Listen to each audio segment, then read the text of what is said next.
Мы продолжаем. Столько сейчас информации про коронавирус. Зачастую она далеко не оптимистична. Ежедневно цифры растут по заболевшим.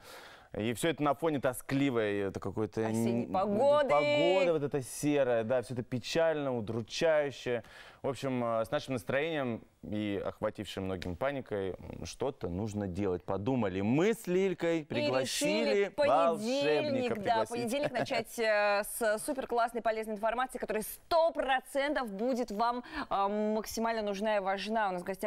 У нас в гостях. Ага, у нас в гостях Марат Шафигулин, психотерапевт, врач психосоматической медицины, человек-подорожник, который просто своим одним взглядом излечивает миллионы. Вань, кандидат медицинских наук. Марат, доброе утро. Доброе утро. А вот правда, вы сказали, чем больше боишься, тем больше вероятности заболеть. Это вот реально работает. Действительно так, потому что наши мысли влияют на наше тело через чувства. Чувства ведь это гормональные реакции. При страхе у нас выделяется адреналин, кортизол. В животике чувствуется. В животике чувствуется, в кровеносной системе.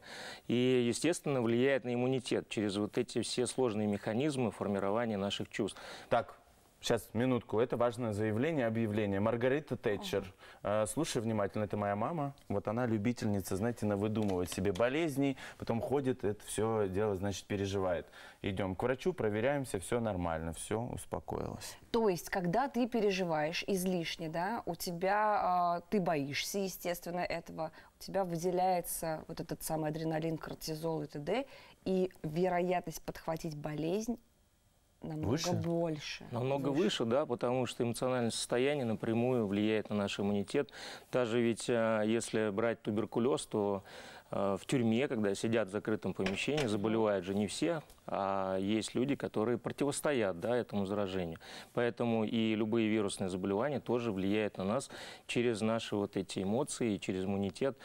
Важно сохранять эмоциональное состояние спокойным, комфортным, стабильным. Ну как, Марат, как? Такие времена, вокруг все плохо, все болеют, количество, там, статистика вот эта вот ежедневная. Да как стабильное эмоциональное состояние сохранить вот в этих условиях? Экспериментируйте на мне, я готова. Я нестабильна. Ну, во-первых, по телевизору желательно смотреть позитивные передачи. К примеру, вот. Солян. Спасибо, да. И ограничивать информацию, которая поступает, естественно, которая поступает извне, то есть ограничить себя там от прочитывания всех этих пабликов. Настрой информации должен с утра происходить на позитив, да.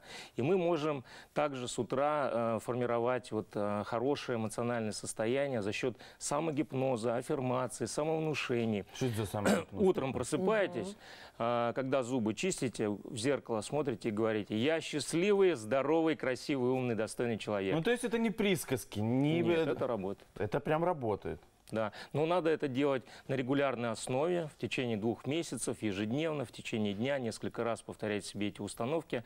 А вообще можно в смартфон написать, да, в напоминание поставить. На заставку поставить. Чтобы я всю жизнь думал, что это какая-то чушь.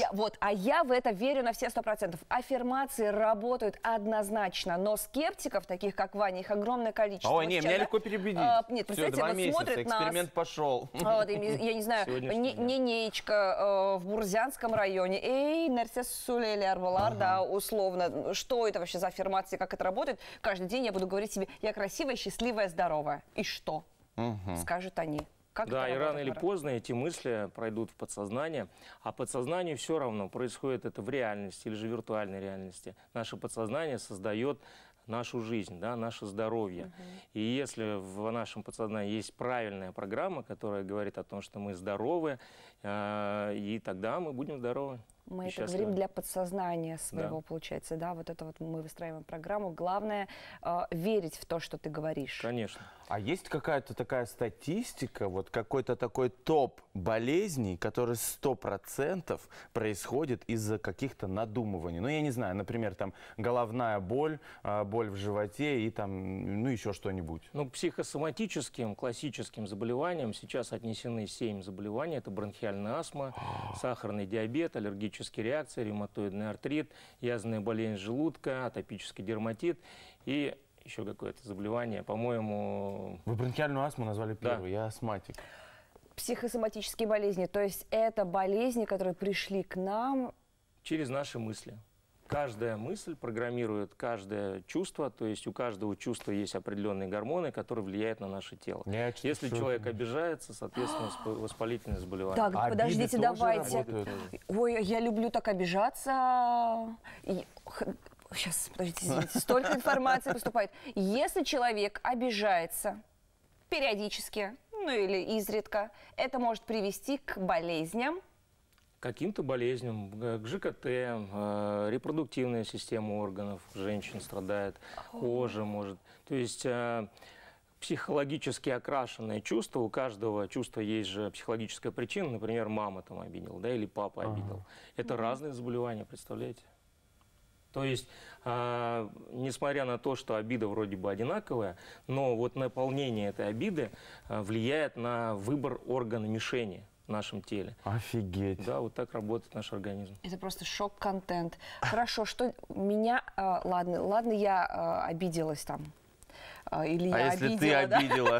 обидела? Не дай Что бог. бывает чаще всего? А если я обидела, представляешь, это на моей совести чья-то болезнь. Человек Вот. на меня обиделся. Вообще Слушай, точно, об этом нужно думать. Пожалуйста, Теперь вообще под другим углом. не обижайте никого, потому что, ну, это сами правда. не обижайтесь. Да, и сами не обижайтесь. Нести ответственности за болезни, вот из-за обид, ну нет. А я если не- человек не злюка, готова. просто злой человек, вот несет один негатив. Вот что с он таким вообще, человеком делать? Сам, мне кажется, одна сплошная болезнь такой Такая человек, болячка. да? Это Ну, тот, кто есть злится. техники амортизации, к примеру. То есть, если человек злится на вас, можно амортизировать его злость, говоря, По что голове, под затыльник Пощечину. дать. Ала! помягче, говорить о том, что, ну, ты так считаешь, это твое мнение, ты имеешь право на него и так далее. Ну, нет такого, что, например, вот этот человек супер болячка, я не хочу рядом с собой его видеть, но приходится, ну приходится с ним работать, например. Ну Да? вот амортизируешь. Ты что говоришь вообще? Амортизируешь, игнорируешь, спокойно реагируешь на любые там, да, его... Техника амортизации была так классически на бравом солдате Швейк описана, когда ему говорили: вы идиот, а он говорил: так точно, товарищ майор, я идиот. Вот это и есть техника амортизации.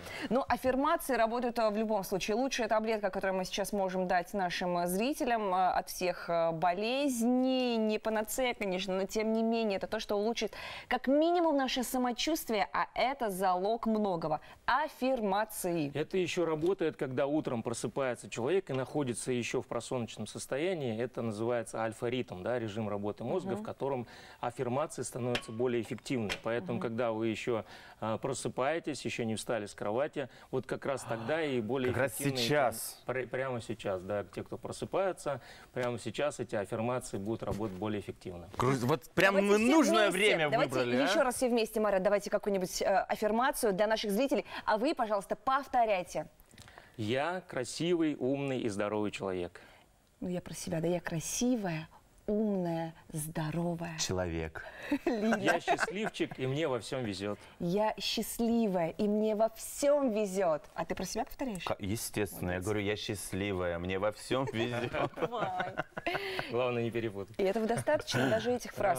Можно найти эти аффирмации, естественно, в интернете, Да, на в каждую Ютубе. ситуацию, и по здоровью, и по отношениям, по деньгам, и так далее. То есть Еще по можно ден- и даже деньги можно Разбогатеть увеличить за счет можно. аффирмаций. Разбогатеть можно срочно. Мама мия, Санта Лючия, мы сегодня на эфире стали не только чуточку здоровее, но еще и богаче, счастливее, Умнее. красивее. А? В общем, друзья, это Просто действительно невероятно. установки, которые работают. Пусть это будет Наш вашей башкирский Кашпировский, ежедневной доброй традицией. Да, Марат, спасибо вам огромное. Во благо. Это прям супер классная информация. Марат Шафигуллин, психотерапевт, врач психосоматической медицины, кандидат медицинских наук, был сегодня вместе с нами.